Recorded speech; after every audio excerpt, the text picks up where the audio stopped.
We are used to fighting going on between political parties, but there seems to be a feud growing on the left side of the aisle. Now, Democratic Congresswoman Alexandria Ocasio-Cortez and Speaker of the House Nancy Pelosi have traded jabs all week, very public jabs, actually. Now, Ocasio-Cortez even accused Speaker Pelosi of singling out women of color. This is a reference to her progressive colleagues, Congresswoman Rashida Tlaib, Ilhan Omar, and Ayanna Pressley. Now, frustration has grown between Pelosi and her left flank over a lack of impeachment proceedings and a bill for the border. So after bringing our 360 view, we turn to our political panel, former Georgia state lawmaker LaDawn Jones and Ted Harvey from the Committee to Defend the President. Now, Ted, because I know how you're going to start with this, I got to go to LaDawn on this one. LaDawn has Speaker Pelosi. Yes, I do. This is just like candy for you on what you want to do. But don't worry, I got a surprise coming for you at the end. We're going to address your own party by this. But for LaDawn, has Speaker Pelosi actually disrespected newly elected women of color in her actions these past few weeks? I have not seen that. You know, it is a tough position to be in leadership at any time. On the one hand, she has to address members talking about other members publicly.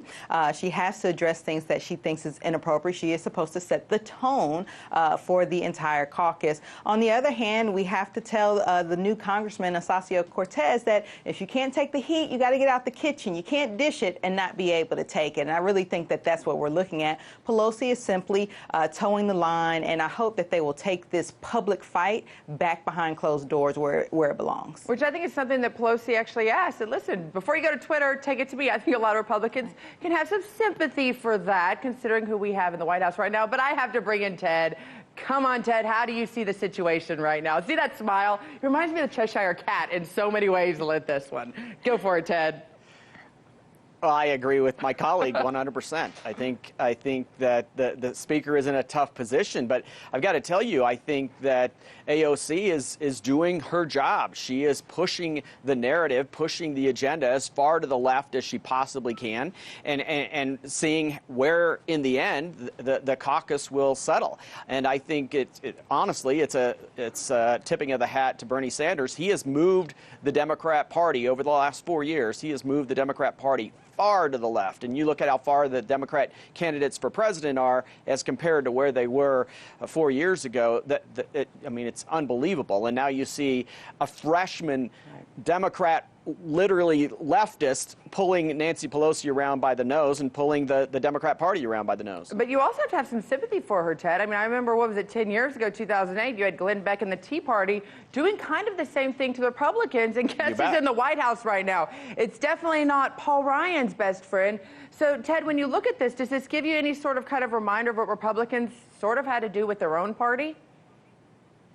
Well, I think that the fact that Donald Trump is president of the United States says that the Tea Party was successful in pushing their agenda of limited government and supporting the free market, right. And what we have is a booming economy because of that. Let's have that debate moving forward into 2020. Do you want to have the socialist policies of AOC, or do you want to have the free market capitalist policies of Donald Trump? I think the American people are going to look at what's going on in the Democrat Party and say Donald Trump's been a successful president. Well, and that can be a very civil debate, but another debate that this does bring up, LaDawn, is AOC has also hit Joe Biden about his defense of segregationist remarks. So are Democrats, you know, they've been quick to point out the racism within the Republican Party, and in some cases very rightfully so. But is this an issue right now where the Democrats are going to have to learn to look at their own party and kind of call out some of the grievances within their own? Well, I think that's what sets the Democrats apart from the Republicans. We recognize that you can't just ignore race, right? There are different factors, even as Americans, depending on where you live, who you are, what your economic income is, as well as what your race is. And so simply discussing it doesn't make it a fight. We don't always have to agree, but we do have to listen to each other so that we can come to a center ground. And I, for one, am glad that the Democrats are at least addressing it, whereas the Republicans just try to pretend like race doesn't even matter on anything in America. Well, but at the same time, does she have any actual really truth in being able to call Joe Biden about his comments about segregationists? I mean, he was the vice president underneath the first African-American president. So is it kind of just more throwing mud at the wall just to see if it hits in this accusation that AOC has against Joe Biden? And is it working? Yeah, I think, well, I don't know if it's throwing it at the wall. I think it's short-sighted. Listen, our job when you are an elected official is to help bring people together under common causes. And sometimes you work with unlikely people, and you should not work with someone on an important issue just because you don't like who they are. That's not how politics works. Whether it's in your same party or it's in the opposite party, you have to work with people. Well, working with people, Ted, I told you I had one that I was going to throw for you right now. So now I get to see LaDawn smile at this, because a new book is coming out where it says that former Speaker Paul Ryan saw retirement as an escape hatch from Donald Trump. So as a Republican who's been around for a long time and definitely have, been around with Paul Ryan in his retirement, is that all the true accurate about what Paul Ryan is saying about why he got out? Well, I think it's the Donald Trump voters is why he got out. I don't think he would have won the next election. I think he would have been primaried and would have lost that election, and definitely would not have been Speaker of the House with this new conservative caucus that is in there. I think he saw the writing on the door, and yes, he can blame Donald Trump because it's true. It's the Donald Trump supporters. But that's the thing, Ted. Why didn't he just come out and say, you know what? I'm going to have to give my gavel back over to Speaker Pelosi. I don't want to do that. Instead, he decided to attack the leader of his own party right now. So, what is his motivation in doing that?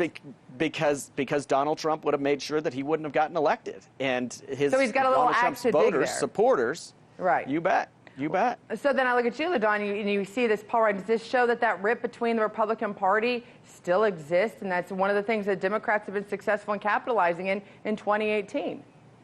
I'm going to be honest with you. I don't know if the Democrats have capitalized on it as much as they should have. But, some things you just need to sit back and let the train wreck happen without doing anything. It's not just Paul Ryan. We have half of the people that came in under Donald Trump, who he has appointed, are gone. They are out of there, and they are leaving. And it can't all be because of the voters, because he's going to be trying to lead the White House by himself. It's because of Donald Trump, his antics, and his un-Americanism. Well, and at this point, I think both of you are saying we're both watching two train wrecks. That's it. Well, both of you. That's exactly right. Let's talk about the last two debates and talk about train wrecks. Well, and that's the thing. Both of you, that's both sides right now are looking the other side, going train wrecks. At the same time, both parties are having debates within them.